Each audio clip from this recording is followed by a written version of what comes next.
আসসালামু আলাইকুম এভরিওয়ান, সবাই কেমন আছেন? আশা করি সবাই ভালো আছেন। আমরাও আল্লাহর রহমতে ভালো আছি। আজকে ক্যাপশন দেখেই বুঝতে পাচ্ছেন যে আজকে কি আইটেম নিয়ে আসছি। আজকে আমি মলা মাছের চচ্চড়ি করব। মলা মাছের চচ্চড়িটা আমি দেখাবো। এটা ছোট মাছটা আসলে অসাধারণ লাগে খেতে।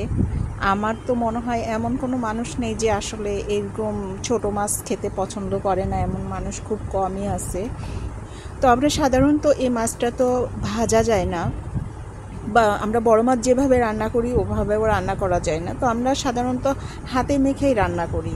তো আমি সেইভাবে মাছগুলো পরিষ্কার করে নিয়েছি এবং চিকন চিকন করে আলু কেটে নিয়েছি ছোট ছোট করে, এবং এর মধ্যে আমি বেশি করে পেঁয়াজ দিলাম, কাঁচা মরিচ দিলাম, গুঁড়া মশলা দিলাম, হলুদ মরিচ, আদা বাটা, রসুন বাটা সব কিছু আমি দিয়ে, লবণ, তেল এগুলো দিয়ে আমি মাছগুলো ঢেলে দেবো। সব কিছু একত্রে আমি এইগুলোকে হাতে মেখে নেব। হাতে মাখলেই আমার মনে হয় এই মাছটার স্বাদ আরও বেড়ে যায়। এভাবে করে রান্না করি আমরা।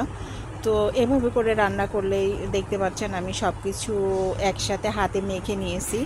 যেহেতু আমার এক হাতে ফোন থাকে, তো আমি আরেক হাত দিয়ে আমার ধরে নিতে হয়, যার কারণে আমি অফ ক্যামেরাতে মেখে নিয়েছি।